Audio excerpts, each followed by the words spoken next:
She thought clearing her grandfather's garage would take a weekend. She thought the heavy tarp in the corner was hiding old farm equipment. But when Mara pulled back that canvas, she found a stripped truck cab with a dark seam along the door, and a ledger with initials that matched a girl who vanished in 1989. Her grandfather had been paid to keep it quiet. The county commissioner who signed the checks was still in power, and someone had just replaced her padlock with an identical copy.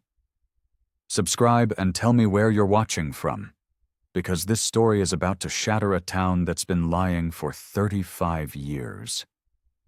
Mara pulled the farmhouse door open and smelled dust and coffee grounds. 3 days since the funeral, and the silence still felt wrong. She set her toolbox on the kitchen counter and started sorting through her grandfather's bills. The garage loomed at the edge of the yard. She had avoided it all week. Evan's truck pulled up the gravel drive. He climbed out with a casserole dish wrapped in foil. "Thought you could use a hot meal," he said. "Thanks." Mara took the dish and set it inside. Evan nodded toward the garage. "You planning to clear that out soon?" "Eventually. Lot of old scrap in there. You should sell it before code enforcement gets curious." Mara crossed her arms. "I'll handle it. Just trying to help." Evan's tone stayed light, but his eyes narrowed. "Place has been sitting for a while. Might have issues. I know what I'm doing." Evan raised his hands. "All right. Call if you need anything." He drove off, and Mara stood in the yard, staring at the garage door. The padlock was newer than the rest of the building. Her grandfather had replaced it 2 years ago. She unlocked it and stepped inside. The air smelled like motor oil and old wood. Light came through gaps in the siding and fell across stacked crates and a workbench covered in tools. In the far corner sat something large beneath a heavy canvas tarp. Dust covered the folds, and the edges were weighted with cinder blocks. Mara walked over and gripped the tarp. It was stiff with grime. She pulled one corner back and saw metal underneath. Blue paint, faded and chipped. She tugged harder. The tarp slid off and revealed a pickup cab on blocks. The windshield was spiderwebbed with cracks. The doors were still attached, but the bed and frame were gone. Mara crouched down and ran her fingers along the door seam. Something dark had dried there years ago. The seam was sealed tight. Her pulse quickened. She stood and looked around the garage. Everything else was ordinary. Tools her grandfather had used for 50 years. Parts for tractors that no longer ran. But this cab did not belong. Mara stepped closer and peered through the cracked windshield. The dash was stripped clean. No radio. No gauges. Just empty holes and a few loose wires. She noticed a glint near the steering column. She opened the door carefully and reached in. A piece of glass was embedded in the dash plastic. Sharp and small. Mara touched it once, then pulled her hand back. The garage felt colder now. Mara found a flashlight and searched the cab's interior. The seats were torn, and the floor mats were missing. She checked under the seats and found nothing but rust and dirt. She moved to the workbench and started opening drawers. The top drawer held wrenches and screwdrivers. The second held bolts and washers sorted into jars. The third drawer stuck. She yanked it hard, and it came free. Inside was a ledger. The cover was slick with dried oil, and the pages were yellowed. She opened it and saw her grandfather's handwriting. Dates ran down the left side. Next to each date were initials and dollar amounts. Mara flipped through the pages. Most entries were simple. HC, $40, paint supplies. RM, $65, lumber. Then she saw one that made her stop. JP, $200, county, quiet. The date was November 1989. Mara turned the page. Another entry 2 weeks later. CB, $150, sir. Disposal fee. She looked up at the cab. The blue paint was the same shade used on county trucks. Her hands shook as she closed the ledger. She walked back to the cab and examined the door again. The dark seam ran along the bottom edge. She touched it, and her finger came away with a faint stain. Mara pulled out her phone and took photos of the cab from every angle. Then she photographed the ledger pages. She needed to know what JP meant. The courthouse was 20 minutes away. Ruth Delgado worked in the county recorder's office. She had been friends with Mara's grandfather for decades. Mara locked the garage and drove into town. The courthouse parking lot was half empty. She climbed the steps and pushed through the heavy doors. Ruth sat at her desk behind a glass partition. She looked up and smiled. "Mara, how are you holding up?" "I need your help with something." Ruth's smile faded. "What is it?" Mara pulled out her phone and showed Ruth the ledger photo. "Do you recognize these initials? JP, November 1989. Ruth leaned closer. Her face went still. "Where did you find this?" she asked. "In my grandfather's garage." Ruth sat back in her chair. She folded her hands on the desk. "Jesse Pike," she said quietly. "She went missing in November 1989. Never found." Mara's stomach dropped. "Are you sure?" Mara asked. "Everyone in this county knows that name." Ruth's voice was steady, but her eyes stayed on the photo. "What else did you find?" "A truck cab. Blue, stripped." Ruth closed her eyes briefly. When she opened them, her expression was harder. "You need to be careful, Mara. Some people prefer the past stay quiet." Ruth pulled a file from a cabinet and set it on the desk. Inside was a faded missing person flyer. Jesse Pike's face stared up from the page.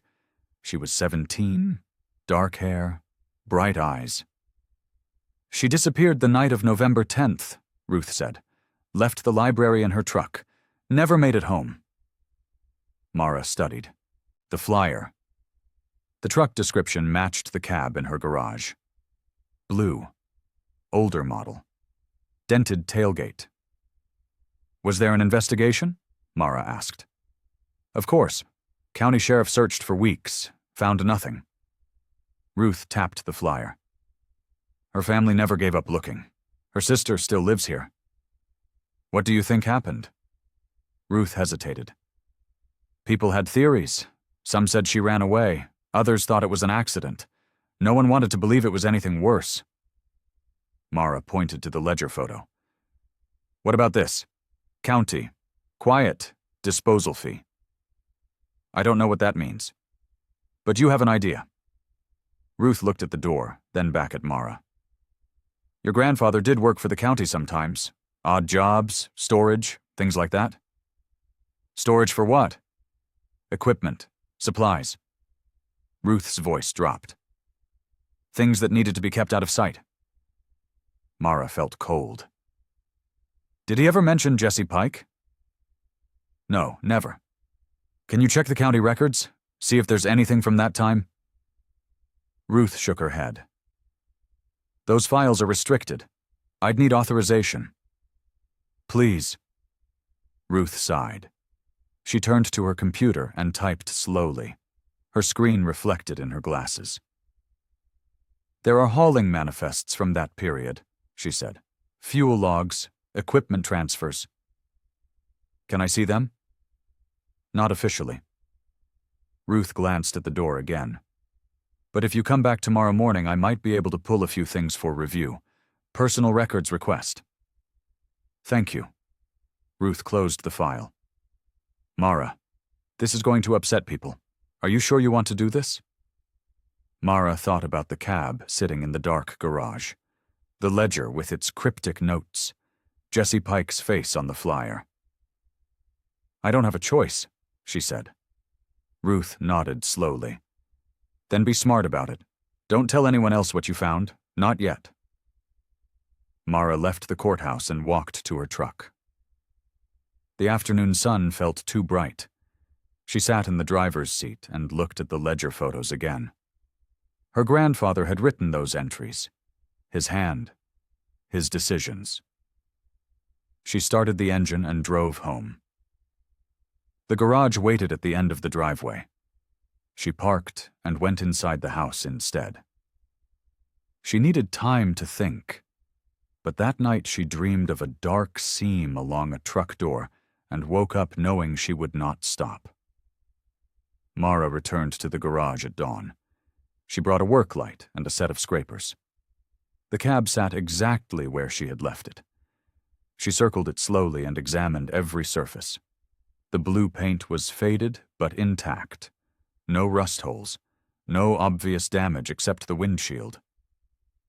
She crouched by the door and studied the dark seam again. It was too uniform to be random. She scraped at it gently with a blade. A thin flake came loose. Underneath was a different color. White, fresh enough to still hold pigment. Paint transfer. Mara stood and checked the door edge. The white paint continued along the lower panel. Someone had hit this door with something white, and the impact had sealed the seam. She moved to the dash and inspected the embedded glass shard. It was triangular, sharp. The edges were clean like it had broken recently and been pressed into place. Evan's truck pulled up outside. Mara heard his boots on the gravel. "You in here?" he called. "Yeah." He stepped inside and looked at the cab. "You're really digging into this. I need to know what it is. It's an old truck, that's all." Evan crossed his arms. "You should let it go." "Why?" "Because it's been sitting here for 30 years. If it mattered, someone would have dealt with it already." Mara turned to face him. "Ruth told me about Jesse Pike." Evan's expression tightened. "Ruth should mind her own business." "Did you know her?"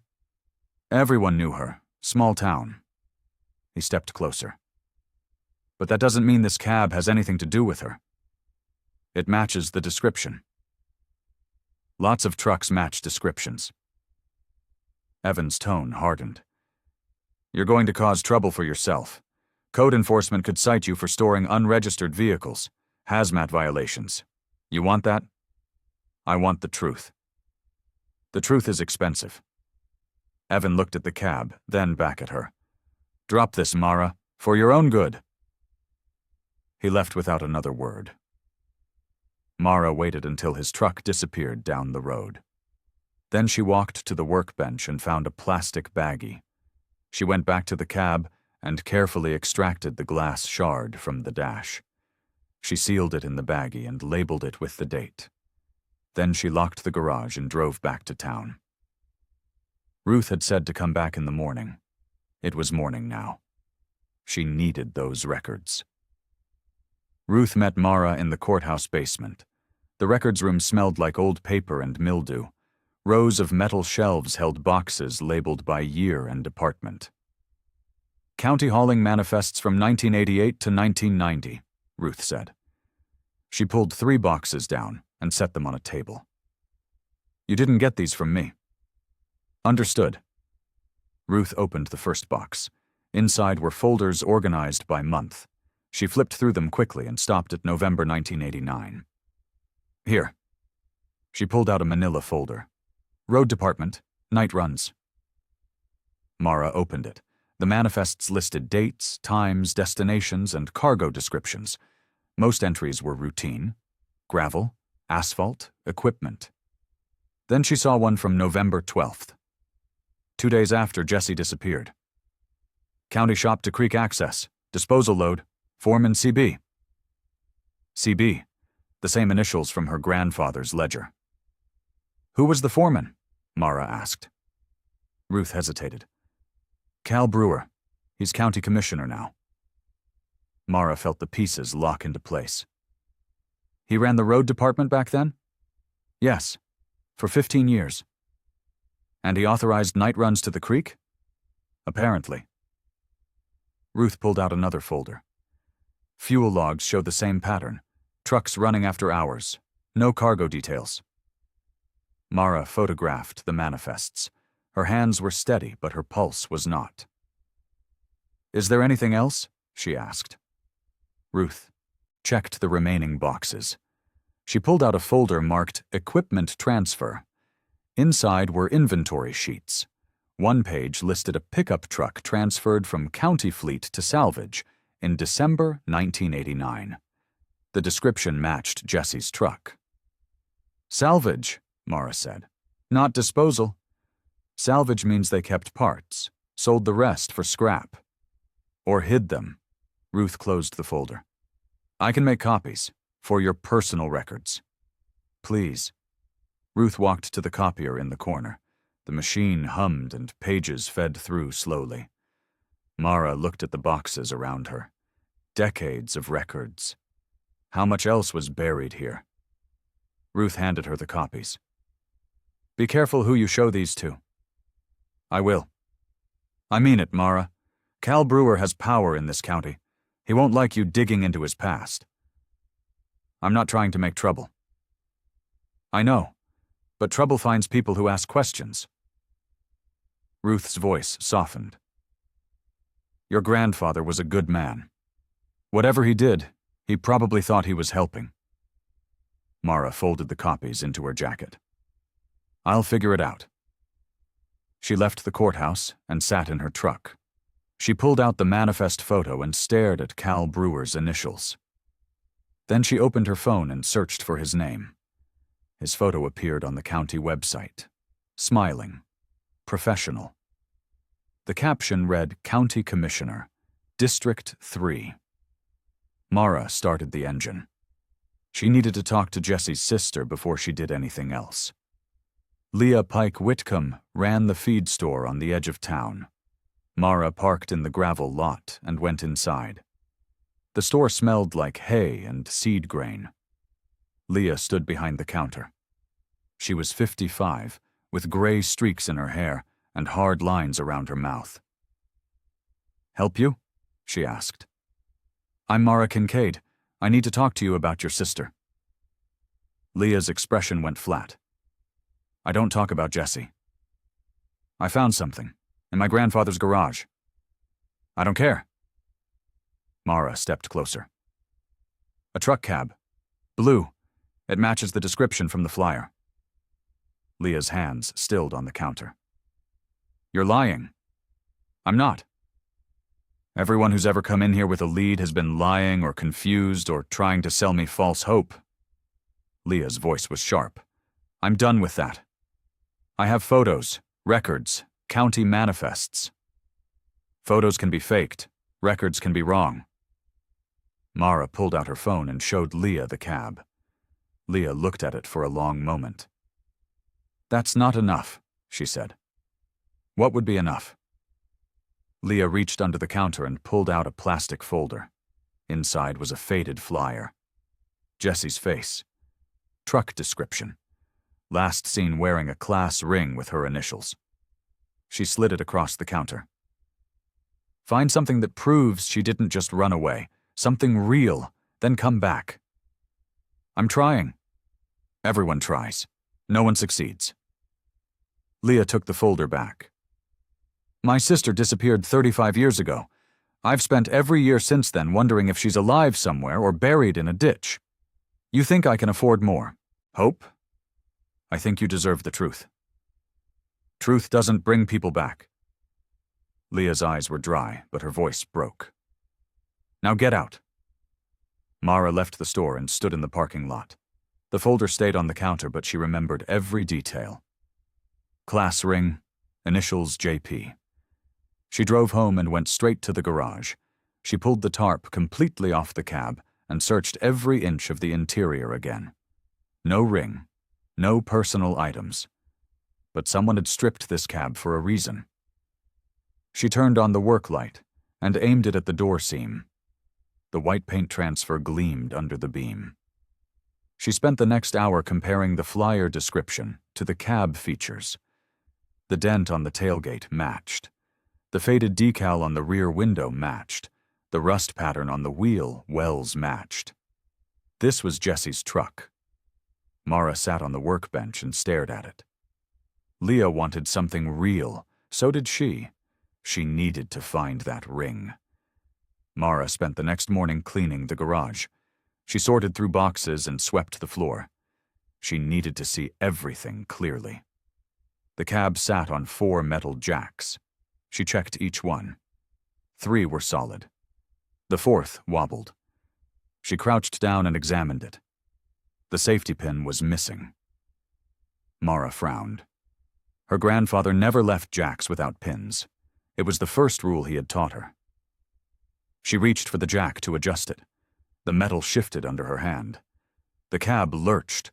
Mara rolled sideways as the jack slipped. The cab dropped 6 inches and slammed onto the concrete. The corner bracket scraped her forearm and tore through her jacket. She hit the floor hard and gasped. Blood soaked through the torn sleeve. The cab settled at an angle. The jack lay on its side. The safety pin was nowhere in sight. Mara stood slowly. Her arm throbbed, but the cut was shallow. She grabbed a rag and pressed it against the wound. Someone had been in here. She checked the garage door. The padlock was secure. No scratches, no signs of tampering. But the pin had been there yesterday. She searched the floor around the cab. Nothing. She checked the workbench, the toolbox, the shelves. She found the pin on the far bench near the window. It was clean. Too clean. Someone had removed it, wiped it, left it where she would not see it until she needed it. Mara wrapped her arm and walked to the house. She locked every door and closed every window. Then she went back to the garage. She found a replacement pin in her grandfather's toolbox and secured all 4 jacks. She tested each one twice. Then she took the ledger from the workbench and carried it inside. She hid it under the floorboards in her bedroom closet. If someone wanted her to stop, they were going to be disappointed. She cleaned the cut on her arm and bandaged it properly. Then she sat at the kitchen table and made a list. Cal Brewer, County Commissioner. Foreman in 1989. Evan Rourke, neighbor, firefighter, defensive. Ruth Delgado, ally, careful. Leah Pike, Whitcomb. Sister, skeptical. Someone on this list knew more than they were saying. Mara looked out the window at the garage. The door was still locked. The cab was still inside. But the message was clear. Stop digging or get hurt. Cal Brewer arrived at sunset. He carried a casserole dish wrapped in foil and wore a friendly smile. Heard you were sorting through your grandfather's things, he said. Thought I'd check in. Mara stood in the doorway. She did not invite him inside. That's kind of you. He was a good man, helped the county out for years. Cal glanced toward the garage. Must be a lot of old equipment in there. Some. You planning to keep the property? Haven't decided. Cal set the casserole on the porch railing. If you need help clearing things out, I can arrange a county truck. We handle disposal for residents sometimes. I can manage. I'm sure you can. Cal's smile stayed in place, but his eyes were harder now. But old equipment can be tricky. Code enforcement gets curious about unregistered vehicles, hazmat violations. Fines add up fast. Mara crossed her arms. I'll keep that in mind. Just trying to help. Your grandfather would want you taken care of. He stepped closer. Some things are better left alone, Mara, especially old liabilities. What kind of liabilities? The kind that cause problems for everyone involved. Cal picked up the casserole. Think about my offer. County resources are available when you're ready. He walked to his truck and drove away. Mara watched until his taillights disappeared. Then she went inside and locked the door. She pulled out her phone and called Ruth. I need to see those restricted files, Mara said. Are you sure? Cal Brewer just threatened me. Ruth was quiet for a moment. Come to the courthouse tomorrow, early, before anyone else arrives. Thank you. Don't thank me yet. Ruth's voice was tight. If we do this, there's no going back. Mara ended the call and looked at the garage through the window. The cab was still in there. The ledger was hidden. The evidence was building. Cal wanted her to stop. That meant she was getting close. She wrapped the casserole and put it in the refrigerator. Then she checked every lock in the house again and sat down to wait for morning. Ruth unlocked the courthouse at 6 in the morning. Mara followed her through the empty hallways to the records room. "We have an hour," Ruth said. "Maybe less." She pulled down 3 boxes marked Restricted, County Operations 1988-1990. Inside were disposal contracts, fuel logs, and overtime authorization slips. Mara photographed everything. The contracts showed irregular payments to private haulers. The fuel logs listed truck usage outside normal hours. The overtime slips had Cal Brewer's signature on every page. "Look at this," Ruth said. She held up a faded Polaroid. "Found it clipped to a disposal contract." The photo showed the interior of the county shop. Tools hung on the wall. A workbench sat in the foreground, and in the window reflection stood a man in a county jacket. Behind him was a blue pickup cab on blocks. Mara zoomed in with her phone camera. The man's face was visible in the reflection. Cal Brewer. "When was this taken?" Mara asked. Ruth checked the contract date. "November 1989, 2 weeks after Jesse disappeared." Mara's hands shook as she photographed the Polaroid. This was not rumor anymore. This was evidence. "There's more," Ruth said. She pulled out a manila envelope. Inside were receipts for windshield replacement and paint supplies, all dated December 1989, all signed by Cal. "He was covering it up," Mara said. "Or fixing damage." Ruth's voice was quiet. Either way, he knew that truck was there. They spent the next 40 minutes copying everything. Ruth made duplicates and sealed one set in an envelope. "Keep this somewhere safe," she said. "Not at your house." "Where?" "Bank deposit box. Storage unit. Anywhere Cal can't reach it." Mara took the envelope. "Thank you for doing this." "I'm doing it because it's right." Ruth looked at the boxes. "But if this goes wrong, I lose my job, my pension, everything. I won't let that happen." "You can't promise that." Ruth checked her watch. "You need to go. Security arrives in 15 minutes." Mara left through the side entrance and drove straight to the bank. She rented a deposit box and locked the envelope inside. Then she called Evan. "I need to show you something," she said. "I told you to drop this." "I can't. Meet me at the firehouse. 1 hour." She hung up before he could refuse. The Polaroid changed everything. Cal had been in that shop with Jesse's truck. He had authorized disposal runs. He had signed for repairs. And he had threatened Mara yesterday. She needed Evan to see this. He was a firefighter. He understood evidence. He would help once he saw the truth.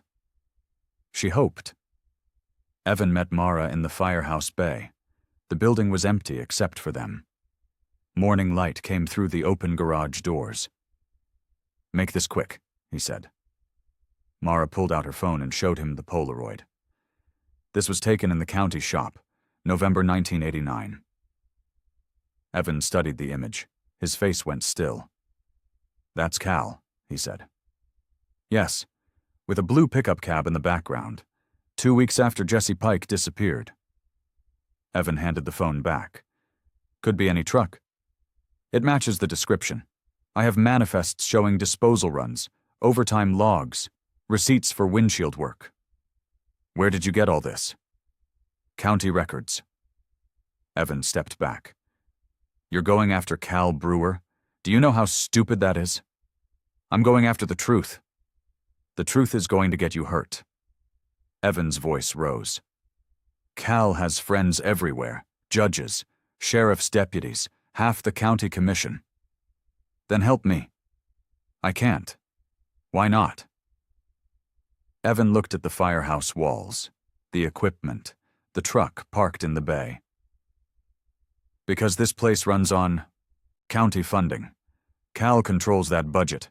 If I help you, he'll shut us down. People need this firehouse. Exactly. Evan's jaw tightened. I won't risk it for a 30-year-old case that nobody wants solved. Mara felt something crack inside her. A girl disappeared. Someone covered it up. That doesn't matter to you? Of course it matters, Evan's voice dropped. But I have responsibilities, a crew, a community that depends on us. What if your father knew something? Evan froze. What? Your father worked at the county shop back then. He did side jobs for Cal. That doesn't mean anything. Ruth showed me the logs. Hank Rourke, overtime hours, same dates as the disposal runs. Evan's face went pale. You're accusing my father now? I'm asking if he might remember something. Stay away from my father. Evan, I mean it. He walked to the bay door. You're on your own with this. He left, and Mara stood alone in the firehouse. Sunlight fell across the concrete floor, and the silence pressed down. She had lost her only ally. But she had the Polaroid, the manifests, the receipts. She had enough to keep going. She walked to her truck and sat behind the wheel. Her phone buzzed. A text from Ruth. Someone asked about you, asking what files you requested. Be careful. Mara deleted the text and started the engine. She needed to talk to Hank Rourke before Cal got to him first. Hank Rourke lived in a small house at the end of a dirt road. Mara knocked on the door and waited. The porch was cluttered with old tools and engine parts. Hank opened the door. He was 70 with grease-stained hands and tired eyes. You're Jack Kincaid's granddaughter, he said. Yes, sir. Heard you've been asking questions. I need to know about the county shop. November 1989. Hank's expression hardened. I don't talk about that. Please, a girl disappeared. Her family deserves answers. Her family should let the past stay buried. Hank started to close the door. Mara put her hand against it. You replaced a windshield on a blue pickup cab. County shop, December 1989. Hank went still. Cal Brewer asked you to do it, Mara continued. To keep things neat, that's what the log said. Hank opened the door wider. Come inside. Mara followed him into a cluttered living room. He sat in a worn armchair and rubbed his face. I didn't know what it was about, he said. Cal told me the truck had been in an accident. County property. Needed repairs before it went to salvage. Did you ask questions? No, you didn't ask Cal questions back then. What did you fix? Windshield was cracked. I replaced it. Cleaned up the interior. That's all. Was there blood? Hank closed his eyes. I didn't look that close. I just did the work and went home. Did you suspect something was wrong? I told myself the girl had run off. That's what everyone said. I believed it because believing anything else meant I'd helped with something. Terrible. His voice broke. I needed to sleep at night. Mara sat on the edge of the couch. What else do you remember? Cal said the good guys were protecting the town from scandal, that the truth would hurt innocent people. He made it sound noble. Hank looked at her. I wanted to believe him. Do you still believe him? No. Hank's hands shook. I think about that girl every day. I think about what might have happened to her. And I think about how I helped hide it. You can still help now. How? Tell the truth. Officially. On the record. Hank shook his head. That would destroy my son. Evans built his whole life here. The firehouse. His reputation. If people knew I was part of this, they'd turn on him too. Evan already knows I'm investigating. Does he know I was involved? Not the details. Hank stood and walked to the window. Please don't drag him into this. He's a good man. He doesn't deserve to pay for my mistakes. Mara stood too. I'm not trying to hurt anyone. I just want the truth. The truth will hurt everyone. Hank turned to face her. Go home, Mara. Sell the property. Leave this place. That's the only way you stay safe. I can't do that. Then God help you. Hank opened the front door. Because no one else will. Mara walked to her truck and sat inside. Her phone buzzed. Another text from Ruth. Found something else. Meet me tonight. My house. 8 p.m. Mara started the engine and drove home. The garage waited at the end of the driveway.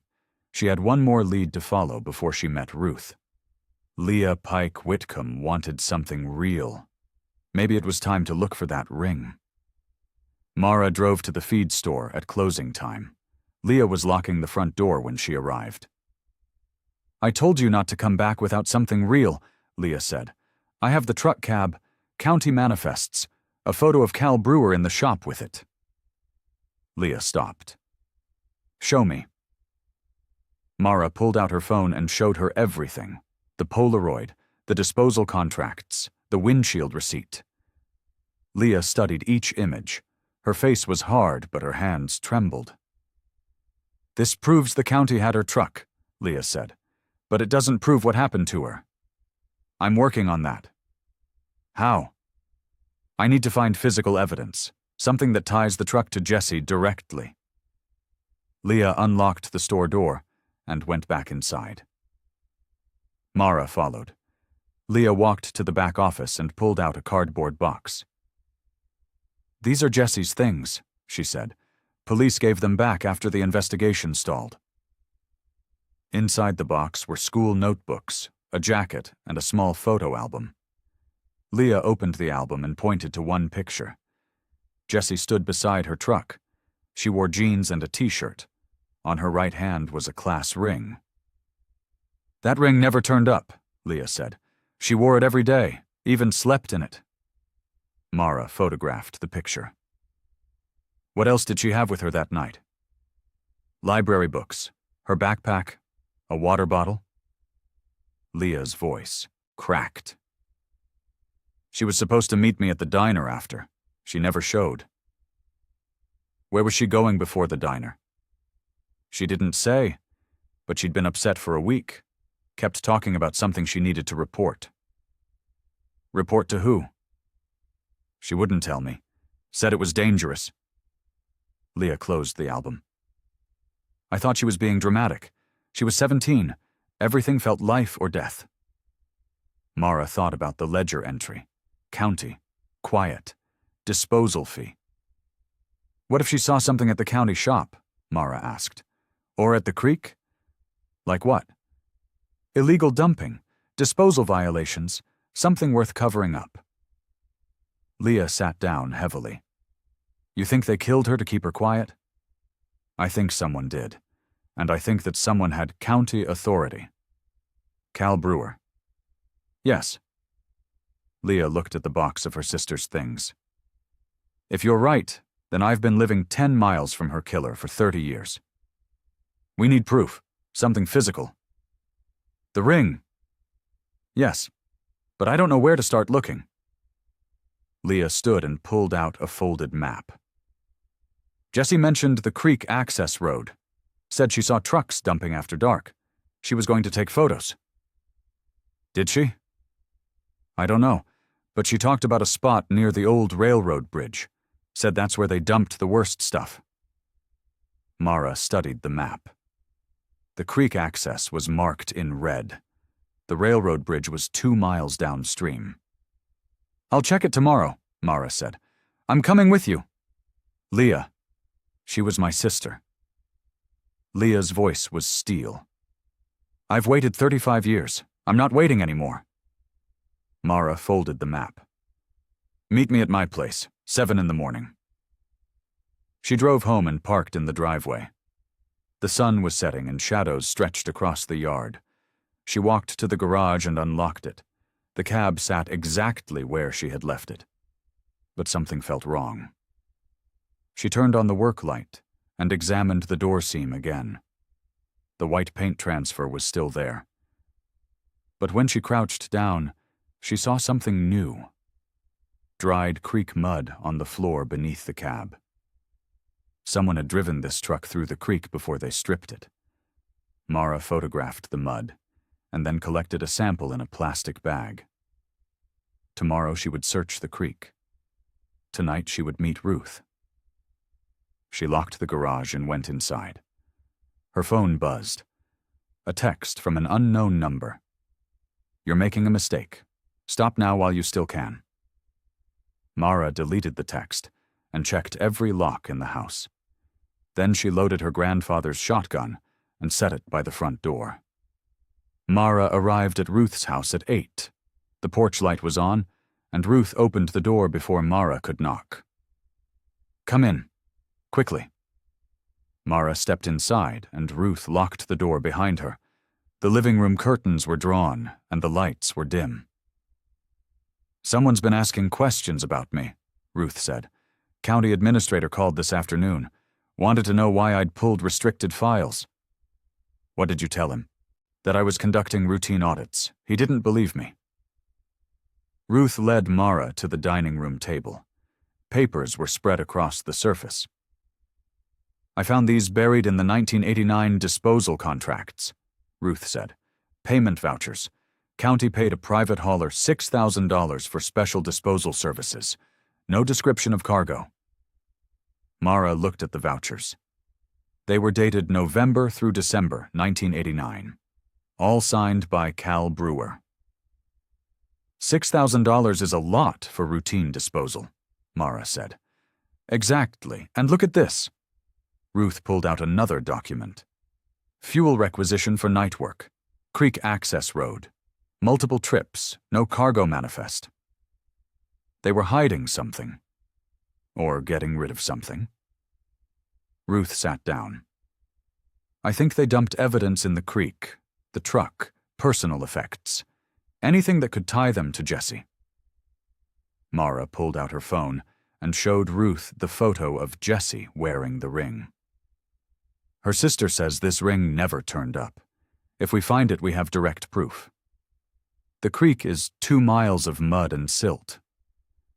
Jesse mentioned a specific spot to her sister, near the old railroad bridge. Ruth nodded slowly. "That's where the worst dumping happened. Industrial waste, chemical barrels. The county cleaned it up in the 90s, but the damage was done." "What if Jesse saw them dumping illegally? What if she threatened to report it?" "Then she became a problem." Ruth's voice was quiet. "And Cal solved problems by making them disappear." They sat in silence for a moment. Then Ruth pulled out one more document. "This is a death certificate," she said. "Filed in 1990. Jane Doe, found in the creek, listed as accidental drowning." Mara felt her stomach drop. "Jane Doe?" "Body was too decomposed for identification. No dental records were matched. No family came forward. She was buried in the county cemetery." "Did they test for—" "This was 1990. DNA testing was expensive and rare. They did what they always did. Ruled it an accident and moved on." "Could it be Jesse?" "I don't know, but the timing fits." Ruth slid the certificate across the table. "You need to request an exhumation. Compare DNA to Leah." "Will the county allow it?" "Not if Cal has any say. But if you go through the state, you might have a chance." Mara photographed the death certificate. "I'm going to the creek tomorrow, with Leah. We're looking for the ring. Be careful. If Cal knows you're getting close, he'll escalate. He already sent me a threatening text." Ruth's face went pale. "You need to report that." "To who?" "The sheriff's department answers to the county commission. Cal owns them." "Then go to the state police." "Not yet. Not until I have something concrete." Ruth stood and walked to the window. She pulled the curtain back an inch and looked outside. "Someone followed me home from work today," she said. "Gray sedan. Stayed 3 cars back. When I turned onto my street, he kept going." "Are you sure?" "I've lived here 40 years. I know every car in this neighborhood." Ruth let the curtain fall. We're running out of time. Mara gathered the documents. I'll find something at the creek, and then I'll take everything to the state. What if you don't find anything? I will. Ruth walked her to the door. Mara, if this goes wrong, it won't. But if it does, I want you to know I don't regret helping you. Jesse deserved better. We all did. Mara drove home with the headlights off until she was out of Ruth's neighborhood. Then she took back roads and checked her mirrors every few seconds. No one followed her. She pulled into her driveway and sat in the truck for a minute.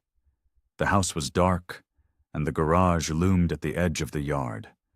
Tomorrow she would search the creek. Tomorrow she might find the ring.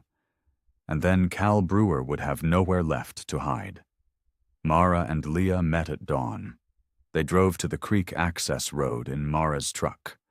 The road was overgrown and rutted. Branches scraped the sides as they descended toward the water.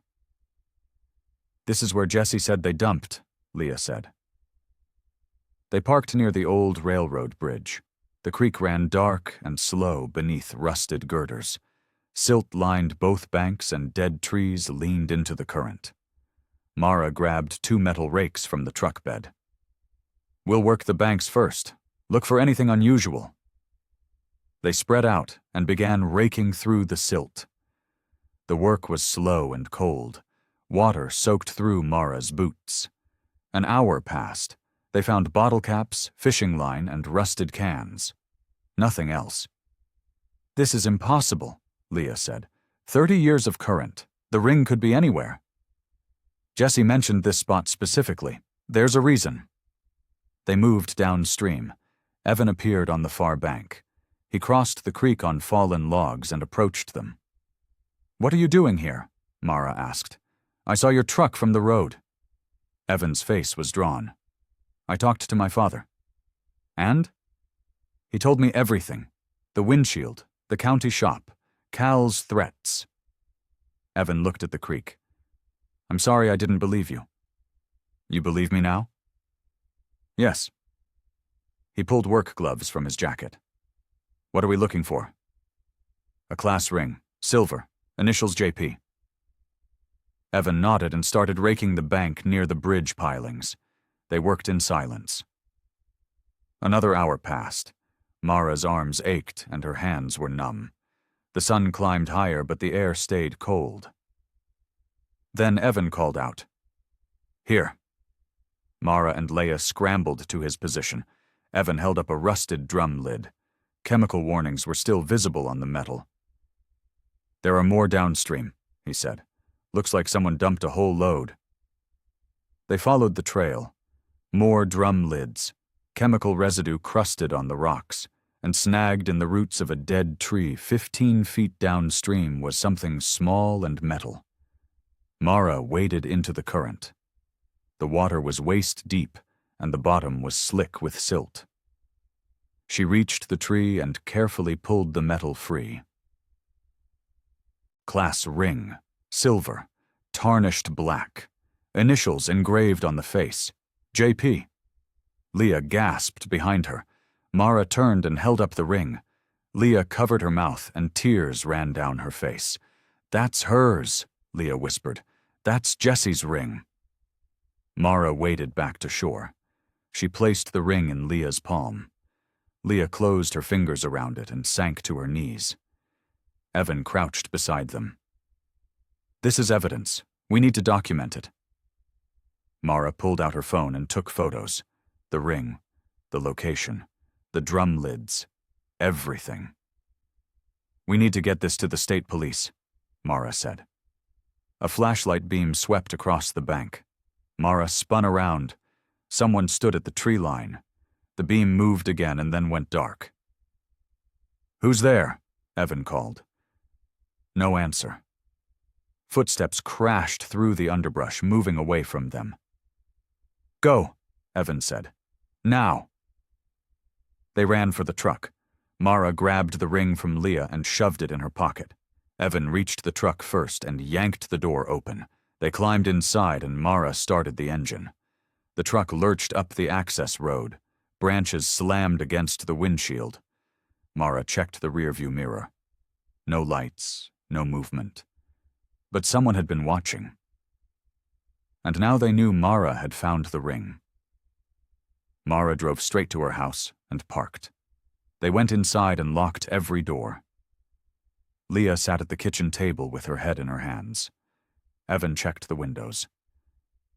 "Someone's been following the investigation," Evan said. "They knew where to look." "Cal," Mara said, "or someone who works for him." Mara pulled out the ring and examined it under the kitchen light. The initials were clear. JP, class of 1989. "This is proof," she said. "Direct physical evidence." "We need to secure it," Evan said. "Somewhere off your property." "I have a deposit box at the bank." "Good. We'll go first thing tomorrow." Leah looked up. "What about the drums, the chemical residue?" "I photographed everything. We can request soil testing." "Will that be enough?" "Combined with the manifests and the ring?" "Yes. It's enough to open a state investigation." They sat in silence. Then Mara's phone rang. Unknown number. She let it go to voicemail. The voicemail notification appeared. She put it on speaker. Cal's voice filled the kitchen. "This will not end how you think, Mara. You're making enemies you can't afford. There are consequences for people who don't understand their place. Call me. We'll talk this through before anyone gets hurt." The message ended. Evan's jaw tightened. "That's a direct threat." "It's also evidence," Mara said. She saved the voicemail and forwarded it to Ruth. "You should leave," Leah said. "Stay somewhere else tonight." "I'm not leaving." "Mara, this is my property. I'm not running." She looked at Evan. "Will you stay?" "Yes." Leah stood. "Then I'm staying too." They spent the next hour securing the house. Evan checked every lock and tested every window. Mara moved her truck to block the driveway.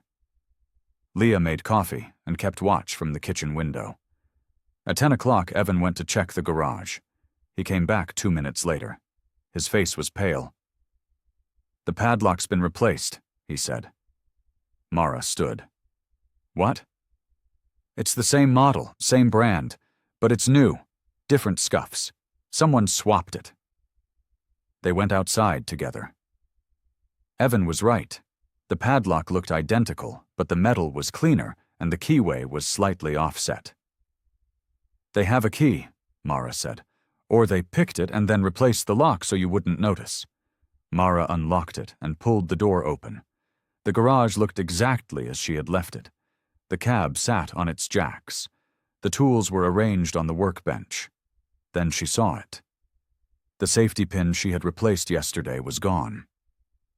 In its place sat a new pin on the far bench, wiped clean. "They were in here again," she said. Evan walked to the bench and examined the pin. "This is a message. They want you to know they can get to you anytime." "What do they want? For you to stop or to disappear?" Mara looked at the cab. The dark seam along the door, the stripped interior, Jesse Pike's truck. "I'm not stopping," she said. They locked the garage and went back inside. Evan took the couch. Leah took the spare bedroom.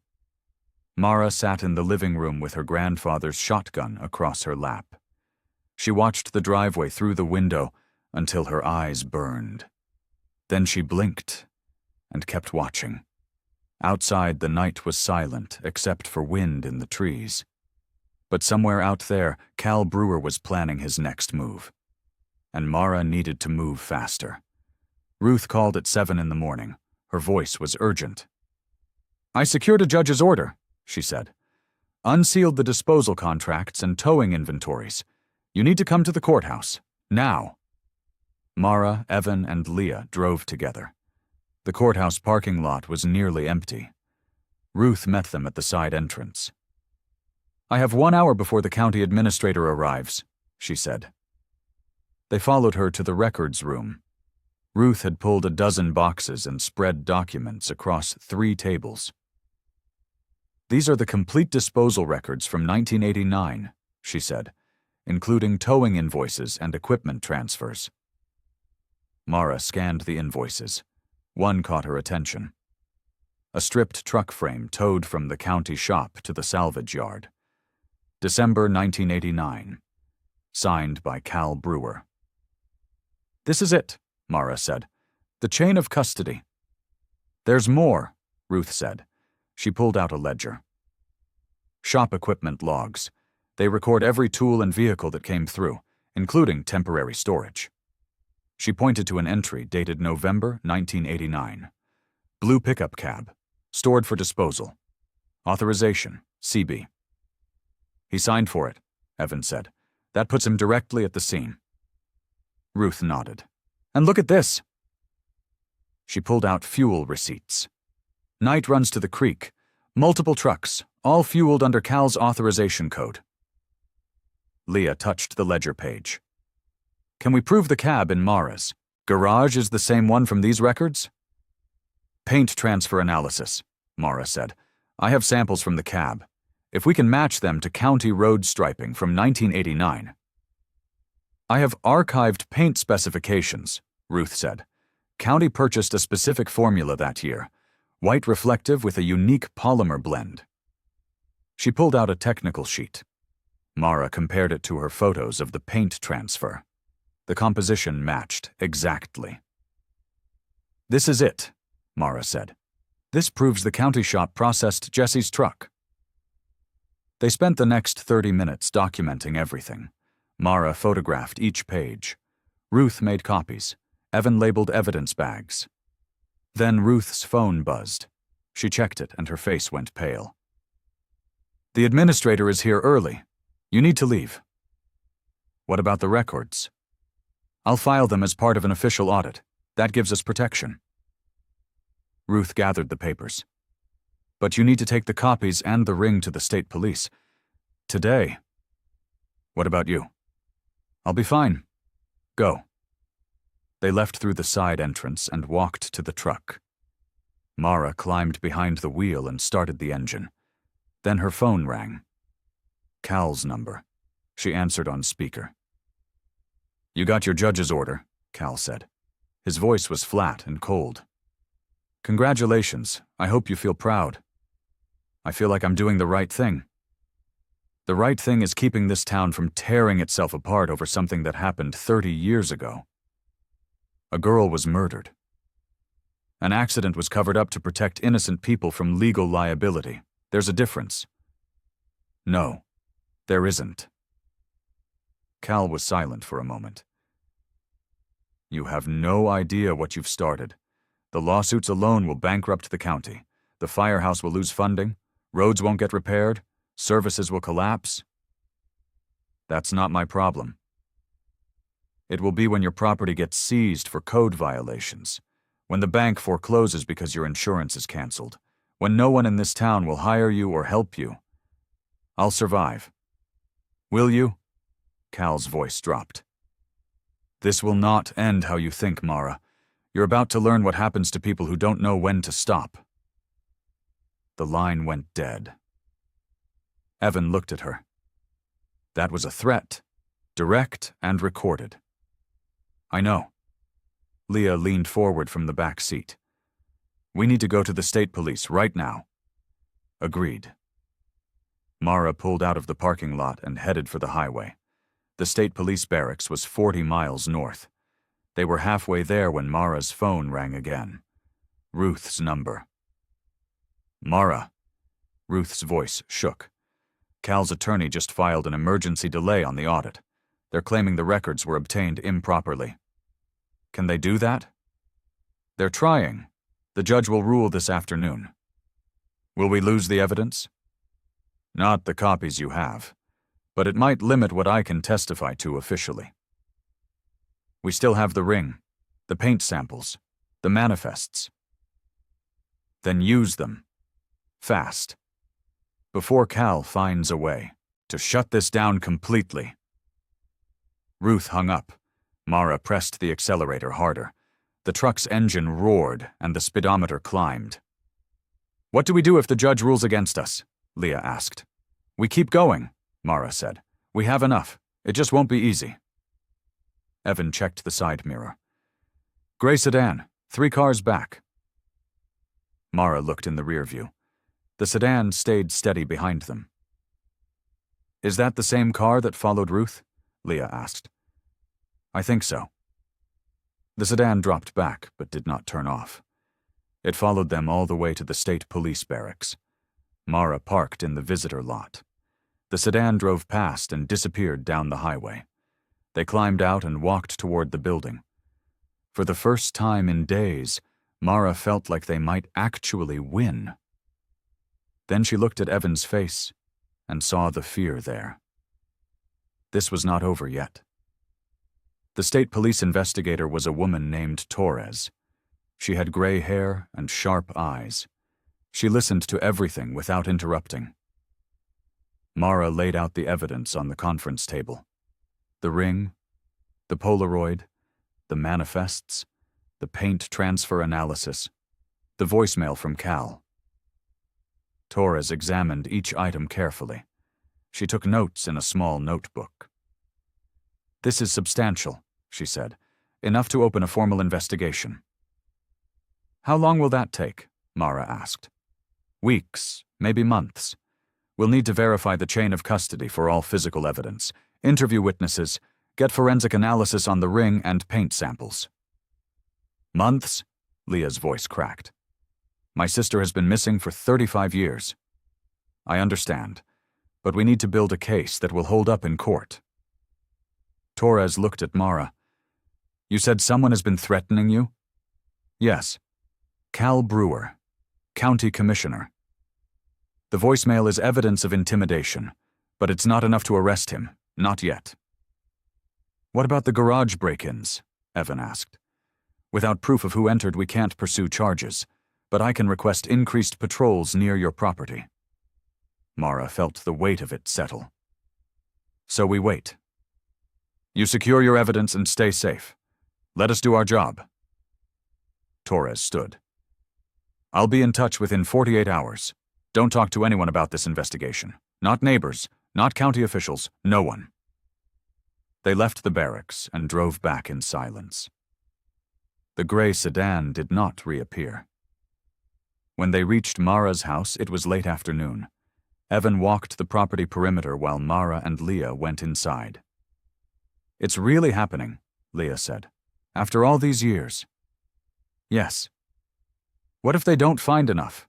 What if Cal gets away with it?" "He won't. We have the ring, we have the records, we have his threats."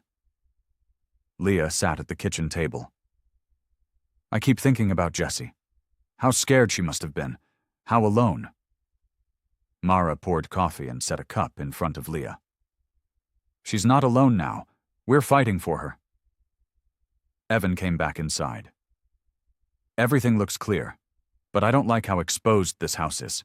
I'm not leaving." "Then let me stay again, at least until the state investigation is official." "All right." They spent the evening copying files and organizing evidence. Mara made 3 complete sets, one for Torres, one for the bank deposit box, one hidden in Ruth's possession. At 9 o'clock, Mara walked to the garage.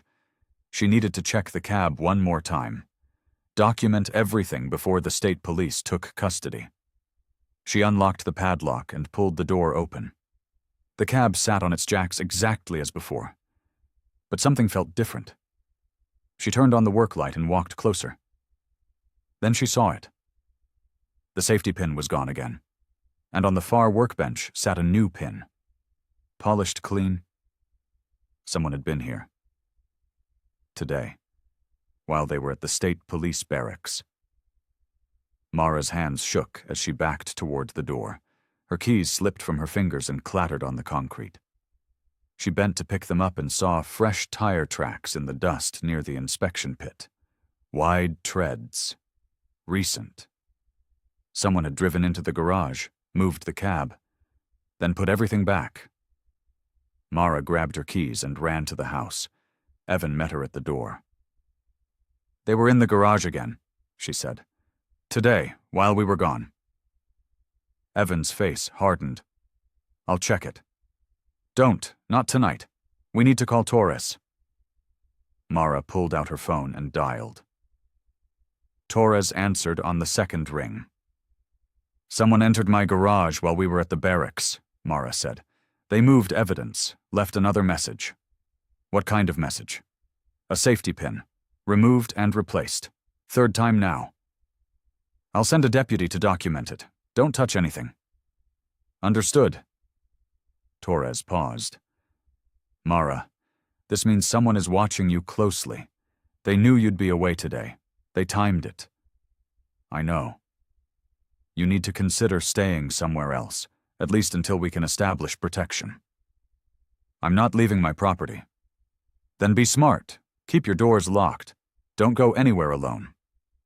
The deputy arrived an hour later. He photographed the garage and the tire tracks.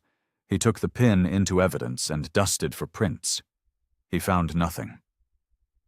When he left, Mara locked the garage and walked back to the house. Evan was waiting on the porch.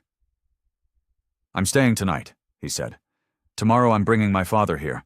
He needs to give an official statement to Torres, on the record." "Will he do it?" "He will, because I'm asking him to." They went inside, and Mara made up the couch again. Leah was already asleep in the spare bedroom. The house was quiet, except for the wind outside. Mara sat in the living room and watched the driveway. Her grandfather's shotgun leaned against the wall beside her chair.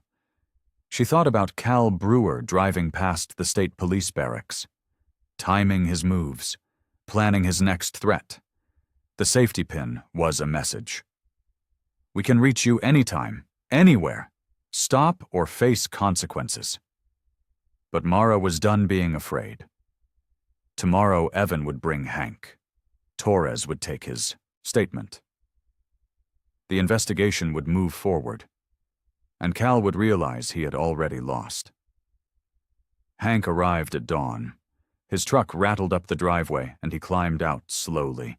His face was drawn and his hands trembled. Evan met him at the door. "Thank you for coming." "I'm not doing this for you," Hank said. "I'm doing it because it's right." Torres arrived 30 minutes later. She set up a recorder on the kitchen table and asked everyone else to leave the room. Mara, Evan, and Leah sat on the porch. They could hear muffled voices through the window, but not words. An hour passed, then 2. Finally, the door opened. Hank came out first. His eyes were red and his shoulders sagged. Torres followed. "Mr. Rourke has provided a complete statement, including dates, locations, and names of everyone involved." "Will it be enough?" Mara asked. "Combined with your evidence?" "Yes. I'm recommending charges against Cal Brewer for evidence tampering, obstruction of justice, and conspiracy to conceal a crime." Leah stood. "What about my sister? What happened to her?" Torres's expression softened. "That's still under investigation. But based on Mr. Rourke's testimony and the physical evidence, we believe she was killed accidentally during a confrontation at the county shop. Her body was disposed of in the creek." "The Jane Doe from 1990, Mara said. "We're requesting an exhumation order. DNA comparison will confirm identity." Leah covered her face. Evan put his arm around her shoulders. Hank walked to the porch railing and gripped it with both hands. "I should have come forward years ago. I was a coward." "You came forward now," Torres said. "That matters." "Does it?" Hank turned to face them. "I helped hide a girl's death. I fixed that windshield knowing something was wrong. I took Cal's money and kept quiet." "You were intimidated," Evan said.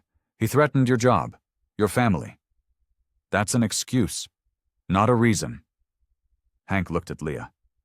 "I'm sorry. I know it doesn't change anything, but I'm sorry." Leah nodded. She couldn't speak. Torres packed up her recorder. "I need you all to stay available. We'll be conducting more interviews, and when we arrest Cal, he'll likely claim you've conspired against him. Be prepared for that." "When will you arrest him?" Mara asked. "Within 48 hours. We're gathering warrants now." Torres left and they sat in silence. The morning sun climbed higher, and birds called from the trees. Hank stood. "I need to go." "Dad," Evan started, "I need to be alone right now." Hank walked to his truck and drove away. The engine sound faded into the distance. Evan sat on the porch steps. "He's been carrying this for 35 years. All that guilt." "He's not the only one," Leah said quietly. "Everyone in this town knew something was wrong. They just chose not to look." Mara thought about her grandfather, the ledger entries, the cab stored in his garage. Had he known? Had he chosen silence over truth? "My grandfather was part of this too," she said. "He stored the cab. He took payment." "Maybe he didn't have a choice," Evan said. "Everyone has a choice." They went inside, and Mara made lunch. No one was hungry, but they ate anyway. The afternoon stretched long and heavy. At 4 o'clock, Ruth called. "The judge ruled in our favor," she said. "The audit stands. Cal's attorney tried to block it, but the evidence was too strong." "That's good news." "Yes, but Mara—" Ruth's voice dropped. "Cal knows he's going to be arrested. He's desperate. Be careful." "I will." "I mean it. Desperate people do desperate things." Ruth hung up and Mara stood at the kitchen window. The garage sat at the edge of the yard. Dark. Waiting. Evan came up beside her. "I'm not leaving. Not until Cal is in custody." "Thank you." "I'm sorry I didn't believe you at first. I should have trusted you." "You're here now. That's what matters." They spent the evening preparing. Evan checked every lock again. Mara loaded her grandfather's shotgun and set it by the front door. Leah made a phone call to her husband and told him she'd be home tomorrow. At midnight, they finally tried to sleep. Evan took the couch. Leah took the spare bedroom. Mara lay in her own bed, but couldn't close her eyes. She stared at the ceiling and listened to the house settle. The wind pushed against the windows. A branch scraped the siding. Then she heard something else. A car engine. Distant. Growing closer. Mara sat up and looked out the window. Headlights swept across the driveway. A truck. Not Hank's, not Evan's. Cal's. He parked at the edge of the yard and climbed out. He stood beside his truck for a long moment. Then he walked toward the garage. Mara grabbed the shotgun and ran to the living room. "Evan, wake up!" Evan bolted upright. "What?" "Cal's here." They moved to the window. Cal was unlocking the garage door. He pulled it open and stepped inside. "Call Torres," Mara said. Evan pulled out his phone. Mara moved toward the front door. "Don't," Evan said. "Wait for the police. He's destroying evidence." "Then let him. Torres has copies of everything. The cab doesn't matter anymore." But Mara knew it did matter. The cab was the center of everything, the physical proof that connected Cal to Jesse's death. She opened the front door and stepped onto the porch. The shotgun was heavy in her hands. Cal stood in the garage doorway. He looked at her across the dark yard. "You should have stopped when I gave you the chance," he called. "It's over, Cal. Torres is coming for you." "Nothing's over until I say it's over." He pulled something from his jacket. A small bottle. He unscrewed the cap and poured liquid across the garage floor. Accelerant. Mara started running. Mara reached the garage as Cal struck a match. The flame flared yellow in the darkness. "Don't," she said. Cal held the match over the wet floor. "You destroyed this town's future. For what? A girl who's been dead for 30 years? For the truth. The truth is expensive. People will lose their jobs, their homes. The county will be bankrupt for decades. That's not my fault. It is now." Cal's hand shook. The match burned lower. You had a chance to walk away, to sell this property and leave. I gave you that option. I'm not leaving. Behind her, Evan shouted, Torres is 10 minutes out. Put the match down. Cal ignored him. He looked at Mara with flat, dead eyes. Your grandfather understood. He knew some secrets are worth keeping. He took my money and stayed quiet because he was smart. He was afraid.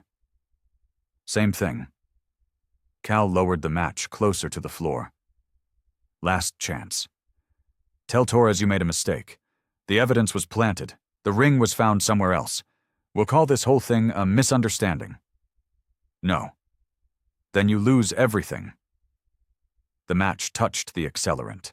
Mara lunged forward and swung the shotgun barrel. It connected with Cal's wrist and the match flew from his hand.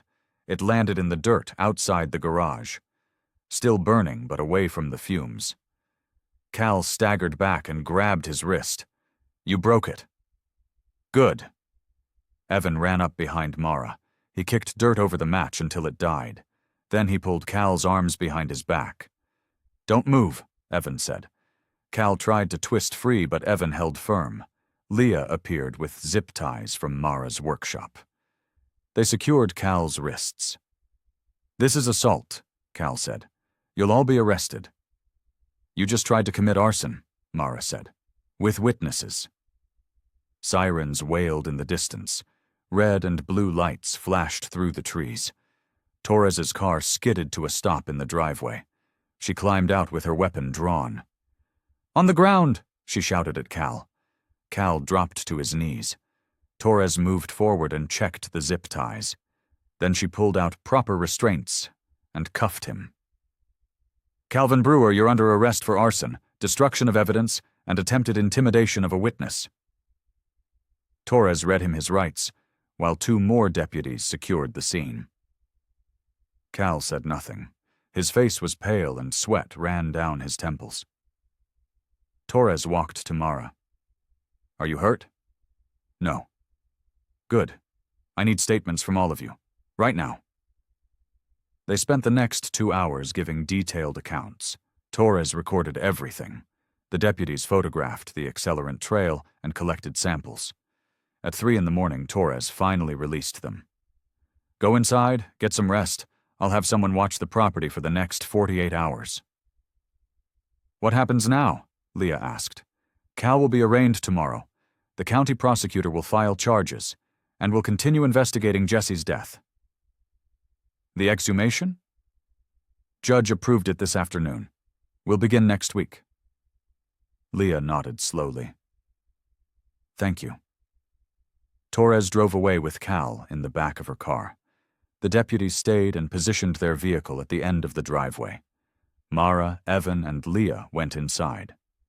None of them could sleep, so they sat in the living room and watched dawn creep across the sky. It's really over, Leah said. Not yet, Mara said. But soon. At 8 o'clock, Ruth called. I heard about Cal's arrest. Everyone's talking about it. Good. The county administrator resigned this morning. So did 2 commissioners. They're calling for a full audit of the road department going back 40 years. Will the town survive it? Eventually. But it's going to be hard. A lot of people benefited from looking the other way. They won't give that up easily. I know. But you did the right thing. Whatever happens next, you did the right thing. Ruth hung up, and Mara walked to the window. The garage door was still open. The cab sat inside exactly where it had been for 35 years. Tomorrow Torres would send a team to take custody of it, to process it as evidence, to finally expose what had been hidden. Mara thought about her grandfather, about the choices he'd made, the compromises, the fear. She understood it now. The pressure to stay quiet, the threat of losing everything, the seductive lie that some truths were better left buried. But she also understood that silence had costs, and those costs accumulated in the dark until they crushed everything they touched. Jesse Pike deserved better. They all did.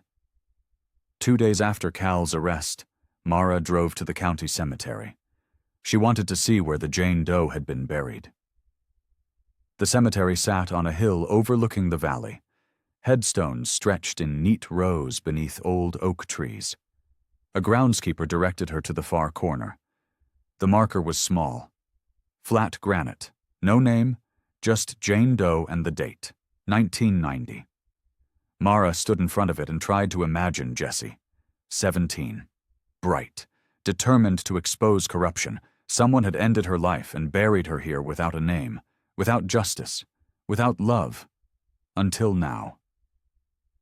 "I'm sorry it took so long," Mara said quietly.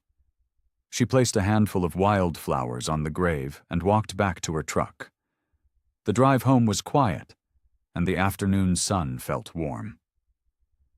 When she pulled into her driveway, she saw Evan's truck parked by the house. He was on the porch with Hank. Mara climbed out and walked over. "Everything okay?" "Dad wanted to see the garage," Evan said. Hank stood. "I owe you an apology. For not believing you. For trying to protect Cal." "You were afraid," Mara said. "That's not an excuse." Hank looked toward the garage. "Can I see it? The cab?" "If you want." They walked together across the yard. Mara unlocked the garage and turned on the work light. The cab sat on its jacks. Stripped. Silent. Waiting. Hank approached it slowly. He touched the door seam where the dark stain had been. His hand trembled. "I remember this truck," he said. "I remember thinking something was wrong. The windshield was cracked from the inside out, like someone had hit it from inside the cab." "Did you tell Cal that?" Mara asked. "Yes. He said it was from the accident, that the girl had panicked and tried to break free." Hank's voice broke. I wanted to believe him. "What really happened?" Hank pulled his hand back. "I think she saw them dumping at the creek. I think she confronted them, and I think they chased her back to the county shop." "Then what?" "I don't know. Cal never said. But there was blood in the cab when I saw it. Not much, but enough." Evan stepped closer. "Did you clean it?" "No. Someone else did that, before they brought it to me." Hank turned to face them. "I've thought about this every day for 35 years. What I should have done, who I should have told." "You're telling now," Mara said. "Too late." "Better late than never." Hank wiped his eyes. "Torres asked me to testify at Cal's trial. I said yes." "Good. Will you forgive me?" Hank looked at Mara. "I know I don't deserve it, but I need to know if you can forgive what I did." Mara thought about it. About her grandfather's role, about the ledger, about the cab sitting in this dark garage for decades. "I forgive you," she said. "But Leah is the one who needs to hear that." "Will she see me?" "I'll ask."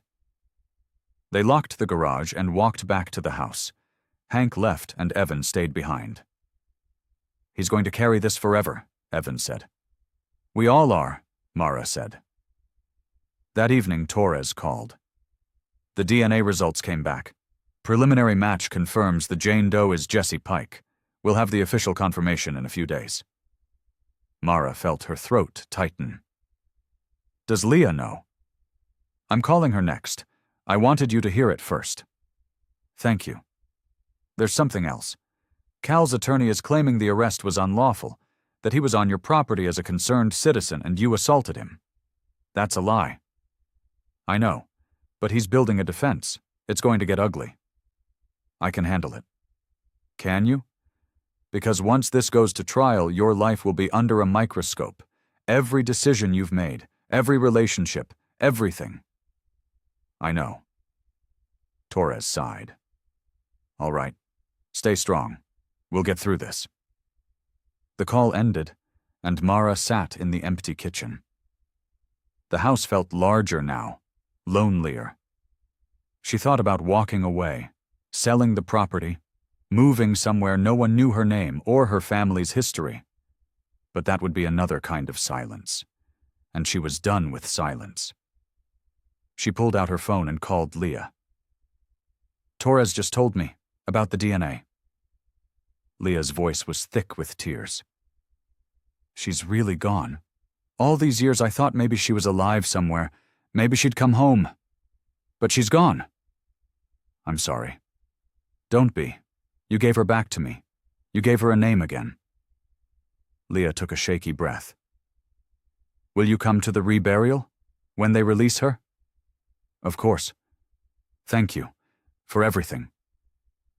They said goodbye, and Mara hung up. The evening stretched ahead. Quiet, heavy. She walked to the window and looked at the garage. Tomorrow Torres's team would come for the cab. They'd load it onto a trailer and take it to the state forensics lab. And then this place would be empty again, just another old garage on a forgotten property. But Mara would stay. She would rebuild. She would remember. Because that's what truth cost. And she had chosen to pay it. Torres's forensics team arrived at dawn. 3 technicians in white suits pulled equipment from their van and set up work lights in the garage. Mara stood in the driveway and watched them photograph the cab from every angle. They swabbed the door seam, scraped paint samples, removed the embedded glass shard she had found weeks ago. The lead technician approached her. "We're going to need several hours. The cab will be transported this afternoon." "I understand. We'll also need to examine the inspection pit. Your report mentioned accelerant trails. Cal poured it 2 nights ago. It should still be visible." The technician nodded and went back inside. Mara walked to the house. Evan was making coffee in the kitchen. "They're going to take everything," he said. "Good. That's what needs to happen." "How are you holding up?" "I don't know yet." Mara's phone rang. Ruth's number. "The county commission held an emergency meeting last night," Ruth said. "They voted to launch a full investigation into road department operations from 1985 to 2000. That's 15 years. They're estimating hundreds of disposal violations, maybe more.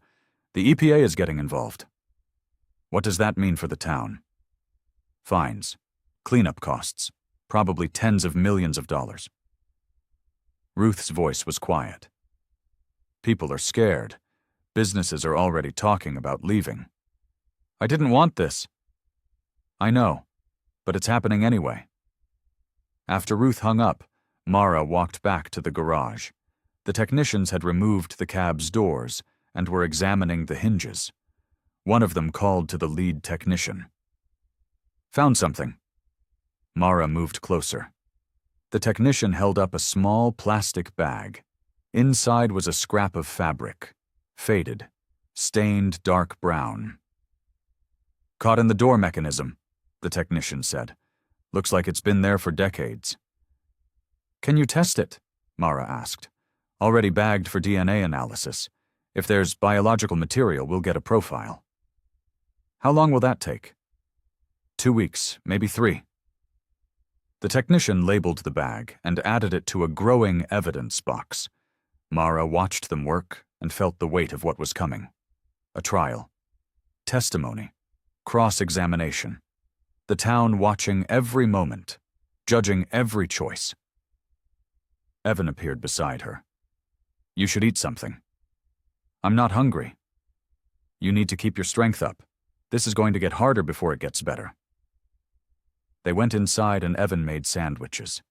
Mara forced herself to eat half of one. Then her phone rang again. Leah's number. "3 people came to the store today," Leah said. "Told me I should drop the whole thing, that I'm ruining people's lives." "I'm sorry." "Don't be. I told them my sister's life was ruined 35 years ago, and I don't care about their feelings." Leah's voice was steady. "But it's starting, Mara. The backlash. People are choosing sides." "Which side are you on?" "The side that tells the truth. No matter what it costs." At 3 o'clock, the forensics team finished. They loaded the cab onto a flatbed trailer and secured it with chains. The doors went into a separate evidence van. The fabric scrap, the glass shard, the paint samples. Everything that had sat in the dark for 35 years was finally going to see daylight. The lead technician handed Mara a receipt. "We'll have preliminary results in a week. Full forensic analysis in 4 to 6 weeks. "What happens then?" "That depends on what we find. But based on what we've seen so far, this is one of the strongest evidence cases I've worked." The team drove away, and the garage stood empty. Just concrete floor and bare walls, and the faint smell of motor oil. Mara locked it and walked to the house. The afternoon sun slanted through the trees, and somewhere a crow called. She sat on the porch and thought about her grandfather, about the choices he'd made, the cab he'd stored, the money he'd taken. He hadn't been a bad man, just a scared one, trying to protect what little he had in a town where power meant everything, and questions meant trouble. But fear was no excuse. She knew that now. At sunset, Evan brought takeout from town. They ate in silence on the porch. The deputy's car sat at the end of the driveway, a visible reminder that this was far from over. "Cal's arraignment is tomorrow," Evan said. "Torres wants us there." "Why?" "To show the judge this isn't just about documents, that there are real people affected by what he did." "Will you come?" "Yes, and so will my father." They finished eating, and Mara cleaned up. The house felt strange without the weight of the investigation pressing on every moment. No evidence to protect, no next step to plan. Just waiting. And the slow, grinding work of justice. The courthouse was packed. Mara sat in the second row with Evan, Hank, and Leah. Ruth sat across the aisle. Reporters filled the back rows. Cal entered in handcuffs. His wrist was in a cast, and his face was gray. His attorney was a sharp-dressed man from the city, expensive suit, cold eyes. The judge read the charges: arson, destruction of evidence, intimidation of witnesses, obstruction of justice, conspiracy to conceal a crime. Cal pleaded not guilty to everything. His attorney stood. "Your Honor, my client maintains his innocence. The alleged evidence was obtained through illegal search and coercion. We'll be filing motions to suppress." Torres stood from the prosecutor's table. "The evidence was obtained through lawful warrants and voluntary witness testimony. Mr. Brewer's threats against witnesses are documented and recorded. We dispute the authenticity of those recordings." The judge raised his hand. "Save it for trial." "Bail? The people request remand," Torres said. "Mr. Brewer has deep community ties and significant resources. He poses a flight risk and a continuing threat to witnesses. My client is a county commissioner," the attorney said. "A lifelong resident. He has no prior criminal record and no passport. Bail is appropriate." The judge considered. "Bail set at $500,000. Surrender of passport, electronic monitoring, no contact with any witnesses. Next hearing in 30 days. The gavel fell. Cal's attorney leaned in to whisper something. Cal nodded and was led away. Outside the courthouse, reporters swarmed. Mara pushed through without comment. Evan and Leah followed. They made it to Mara's truck and climbed inside. Evan drove while Mara sat in the passenger seat. "He's getting out," Leah said from the back. "He'll post bail and be free." "With an ankle monitor," Evan said, "and Torres will have deputies watching him." "It's not enough." "It's what we have." They drove back to Mara's house in silence. When they arrived, Ruth's car was parked in the driveway. Ruth stood on the porch holding a manila envelope. "I have the final unsealed documents. The commission released them this morning." They went inside, and Ruth spread papers across the kitchen table. Disposal manifests, towing invoices, equipment logs, payment vouchers. "This is the complete chain of custody," Ruth said, "from the night Jesse disappeared to the day the cab went into your grandfather's garage." Mara studied the documents. Her grandfather's signature appeared 3 times. Storage fees, equipment transfer, final disposal authorization. He knew, Mara said quietly. He facilitated, Ruth said, but the orders came from Cal. Your grandfather was just following instructions. That doesn't make it right. No, but it explains why he did it. Evan pointed to a payment voucher. 6 payments to Jack Kincaid, $200 each, all dated between November 1989 and March 1990. $1,200, Mara said. That's what my grandfather's silence cost. Ruth pulled out another document. This is Cal's sworn testimony from the original investigation. He told police he never saw Jesse that night, that the county shop was closed. But the manifests show trucks running, Evans said. Exactly. He lied under oath. That's perjury. Can Torres use that? She's already adding it to the charges. They spent the next hour documenting everything. Ruth made copies. Mara photographed each page. Evan organized them by date and type. At 6 o'clock, Hank arrived. He looked older somehow, more fragile. Torres called, he said. She wants me to testify at the grand jury hearing next week. Will you? Evan asked. Yes. Hank sat at the table. I'm going to tell them everything. The windshield, the blood, Cal's threats, all of it. Dad, I should have done this 35 years ago. Better late than never. Ruth stood. I should go. I have a council meeting tonight. They're voting on whether to fire me for helping with the investigation. They can't do that, Mara said. They can try, but I have documentation of everything. If they fire me, I'll sue. Ruth managed a small smile. Sometimes doing the right thing means fighting for it. She left, and they sat around the table. The documents spread between them like a map of lies and compromises and choices that had led them all here. What happens if Cal is convicted? Leah asked. Prison, Evans said. 20 years, maybe more. And if he's acquitted? No one answered. Outside, the sun set and shadows filled the kitchen. Mara turned on the lights and made coffee. They drank it in silence and waited for whatever came next. 2 weeks later, the DNA results came back. The fabric scrap from the cab's door mechanism contained blood. Jesse Pike's blood. Torres called Mara with the news. This puts Jesse in that cab. Combined with the windshield damage and the paint transfer, we can establish cause of death. What was it? Blunt force trauma, consistent with impact against the windshield during a vehicle collision. So it was an accident? The collision might have been, but hiding the body and covering it up was deliberate. Torres paused. The grand jury indicted Cal this morning. Trial date is set for 8 weeks from now. That fast? The prosecutor wants to move while public interest is high, and before Cal's lawyers can drag this out for years.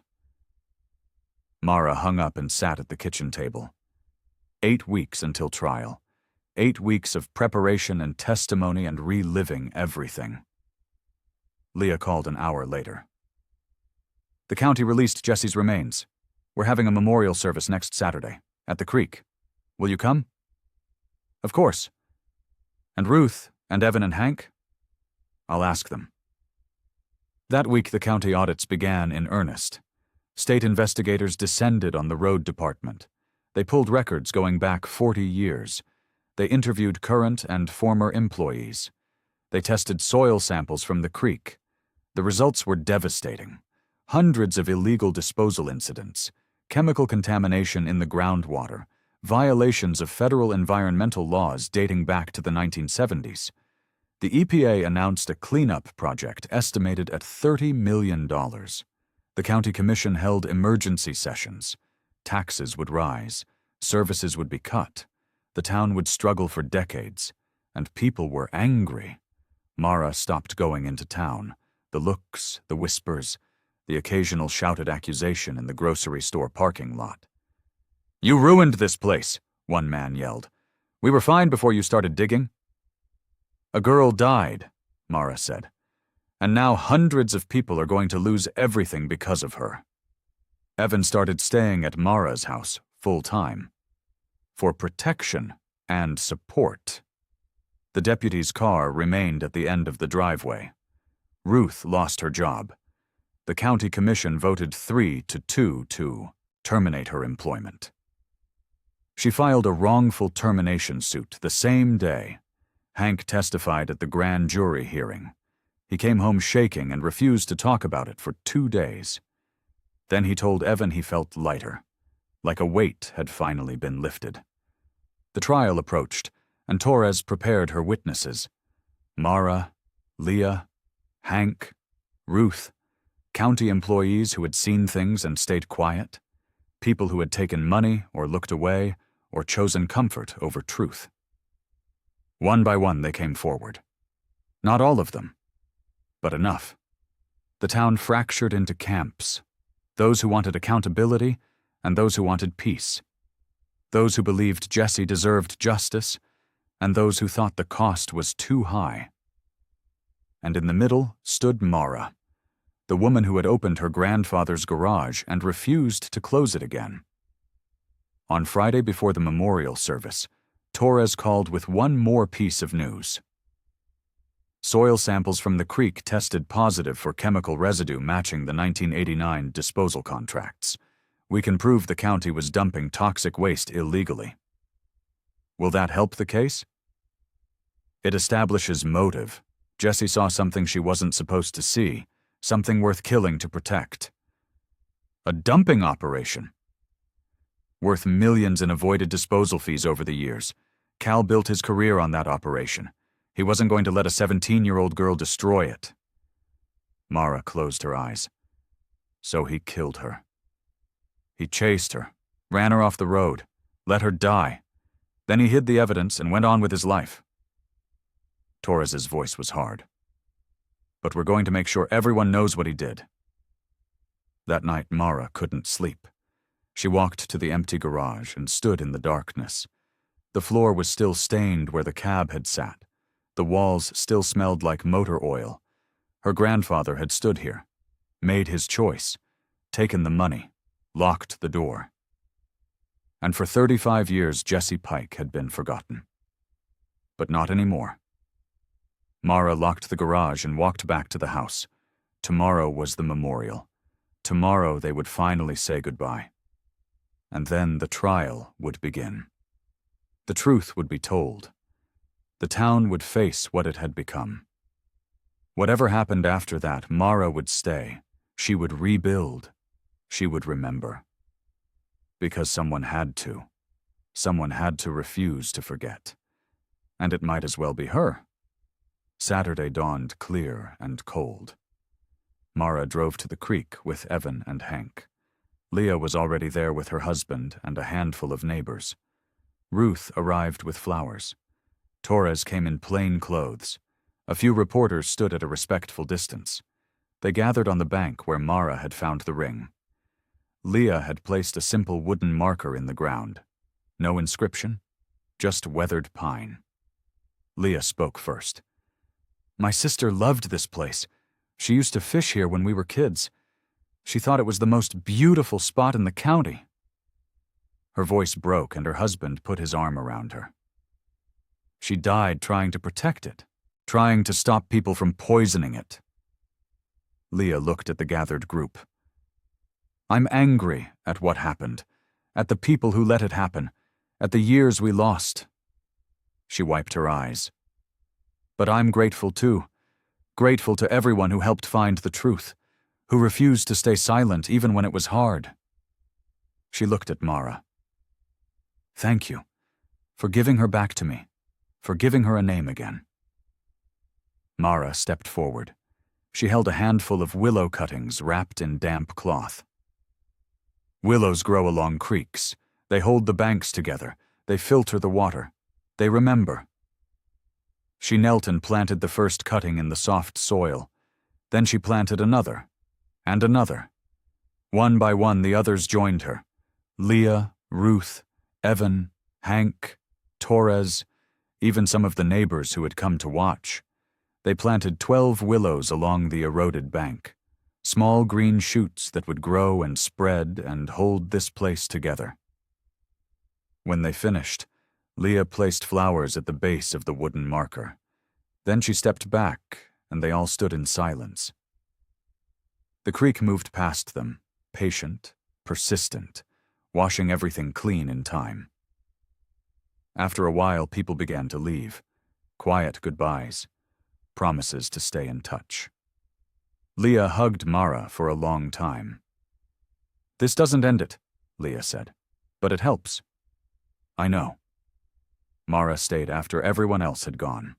She sat on the bank and watched the willows bend in the breeze. In a few years, they'd be strong. In 10 years, they'd change the whole creek bed. And people would forget why they were planted. They'd forget Jesse Pike and the cab in the garage and the night everything came apart. But Mara would remember. That was enough. She drove home as the sun climbed higher. The house sat quiet at the end of the driveway. The garage door was closed. The deputy's car had finally been withdrawn. Inside, she made coffee and sat at the kitchen table. Papers covered the surface. Trial preparation notes, witness statements, evidence logs. The work wasn't done. The trial would last weeks. The town would struggle for years. The creek would take decades to fully heal. But today she had planted willows. Today she had stood with people who chose truth over comfort. Today she had said goodbye. Mara pulled out the property deed and looked at it. Her grandfather's signature. Her name now. A small piece of land that had held so much pain. She could sell it, leave, start over somewhere no one knew her story. But that would be running. And she was done running. She found the county tax form and filled it out. Signed it. Addressed an envelope. The deed fee was $200. Same amount her grandfather had been paid all those years ago. Some kind of balance, some kind of justice. She walked to the mailbox and dropped the envelope inside. Then she looked back at the house. The garage, the willow trees she could barely see through the woods. This was home now, for better or worse. She had chosen to stay, to face what her family had done, to pay the cost of truth. And somehow that felt like the only choice that mattered. Mara walked back inside and closed the door. The trial would come. The judgment would fall. The town would reshape itself around what it had learned. But she would be here, remembering, holding the ground. That was enough.